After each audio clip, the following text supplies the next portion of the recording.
Perfect. So Danny, thanks a lot for speaking to us first of all, and firstly just recapping on last year, 6th in the Premiership, fantastic season for Sale. Where do you think it sort of was built from? What was the key thing in such a fantastic season? I think from the previous season we knew we had to prepare smarter than we did, and you know we showed sort of that tough dogged edge that we have, but you know with some smarts about it as well. And I think it was important that we developed on the season before, because obviously we didn't achieve what we wanted to. And when we look back on last season, there was 2 games that we possibly should have won, which would have made us top 4. So you know there's definitely areas of improvement that we can work on. And those areas in particular, developing for next season, the season coming now, what is it that you've sort of benchmarked as the way forward?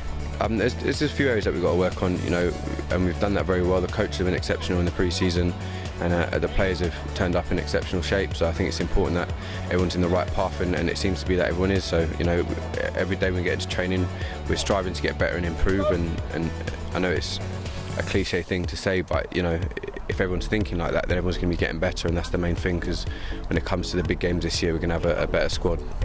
And as ever in between seasons, there's always a bit of a change in personnel. Some players who've been here for a while, James Gaskell, Henry Thomas, they've left, and new players have come in. You've got some Scottish internationals. How's the squad sort of gelling together in pre-season before the new year? Yeah, I think our squad's in better shape than we started last year. Like you say, we lost some young, exciting new players, but we signed them with some experience and some international class. And they've gelled into the squad extremely well. Everyone's had to learn a bit of Italian for Alberto, but you know it's what we're doing. But it's important, because you know it's going to be a big year. It's going to be tough. There's more expectation on us, and we've got to make sure we provide and deliver for the Sale fans and for ourselves. And as a team, what's the aim for this year? Is it top 6 again, or would it be pushing for that top 4? I think the best thing we can do is these next couple of weeks focus on that Bath game. Every time we train or play, we look to improve or get better from what we were doing, and then we can really sort of assess around January time. We're not going to give ourselves a target right now, but there's a certain amount of wins we want to get before Christmas, and then assess where we are from there.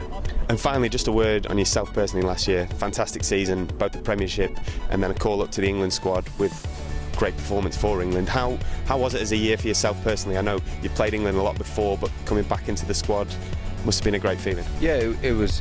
You know, it was what I always wanted to do, is play for England again, and you know the buzz and the feeling was more than it had ever been before, and I felt like I really earned it and worked hard for it throughout the season and last pre-season building into it. And you know, I learned a lot from the coaches on tour. It was a great group of coaches, and it was a real chance to sort of, you know, be a student of the game again and really sort of learn from them. So I think it was an important development of my game, and hopefully it'll put me in good stead for this season. And going forward, there's England ambitions obviously for this year. Yeah, always. You know, there's always going to be ambitions for English players, and myself included. But like I say, every day it's about your daily habits. You turn up, you make sure you're improving it some way, whether it be in the analysis room or on the training field. And if you're doing that, then you know, hopefully the energy you put into that will provide good things for you by the end of the season. Danny, thanks very much for your time, mate. Cheers for speaking.